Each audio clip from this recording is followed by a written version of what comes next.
Democracy শব্দটির সংজ্ঞা আমরা জানবো। তো আমি কিছু সংজ্ঞা এখন পড়ছি।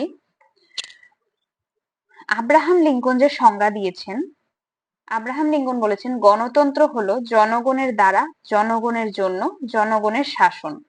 মানে জনগণের দ্বারাই সবকিছু নির্বাচিত হবে এবং জনগণের জন্যই নির্বাচিত হবে এবং জনগণের শাসন, যেটা স্বৈরাচারী প্রথা থাকবে না। এরপর বলেছে এরিস্টটল, গণতন্ত্র হলো এমন এক সরকার ব্যবস্থা যেখানে সাধারণ জনগণ বা সংখ্যাগরিষ্ঠ শ্রেণী রাষ্ট্রশক্তি পরিচালনা করে। এরিস্টটল কি বলেছেন, যে এটা এমন একটা সরকার ব্যবস্থা যেখানে জনগণ বা সংখ্যাগরিষ্ঠ দলীয় যারা ভোট পাবে বেশি, তারাই রাষ্ট্র পরিচালনা করে থাকে। দেন লর্ড ব্রাইস, গণতন্ত্র এমন এক শাসন ব্যবস্থা যেখানে প্রতিটি নাগরিক রাষ্ট্রের বিষয়াবলীতে সমানভাবে অংশগ্রহণ করতে পারে।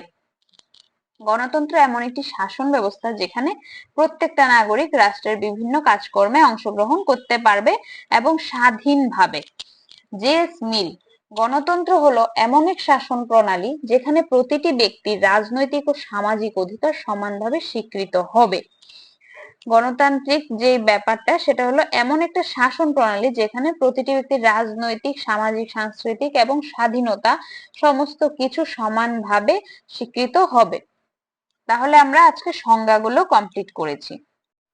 দেন আমরা গণতন্ত্রের ধারণা সম্পর্কে জানবো। গণতন্ত্রের যে ধারণাটা, কি ধারণা? এটি এমন এক রাজনৈতিক ব্যবস্থা যেখানে জনগণের ক্ষমতা, জনগণের শাসন ক্ষমতা জনগণের হাতেই ন্যস্ত থাকবে। ঠিক আছে, জনগণ চাইলেই কোনো মন্ত্রীকে পদত্যাগ করাতে পারে এবং জনগণ চাইলেই তারা নির্বাচিত করতে পারে। দেন তারপর এর মূলনীতি হলো জনগণের জন্য, জনগণের দ্বারা এবং জনগণের শাসন।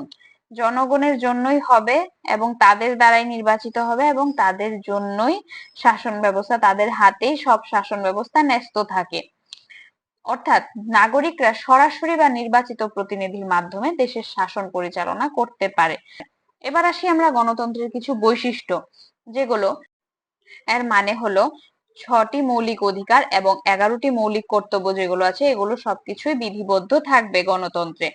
এবং জনসভার ক্ষমতা, মানে বিভিন্ন জনসভা, রাজনৈতিক বা যা কিছুই হোক, সাংস্কৃতিক সমস্ত জনসভা ওরা স্বাধীনভাবে করতে পারবে। তারপর ওরা নিজেদের মতো করে সরকার নির্বাচন করতে পারবে। আইনের শাসন সমস্ত কিছুই জনগণের হাতে থাকবে। মত প্রকাশের স্বাধীনতা থাকবে, মানবাধিকারের সুরক্ষা থাকবে, সংখ্যালঘু শ্রেণীদের সুরক্ষার অধিকার থাকবে, যেমন এসসি, এসটি, ওবিসি এবং মাইনরিটিদের জন্য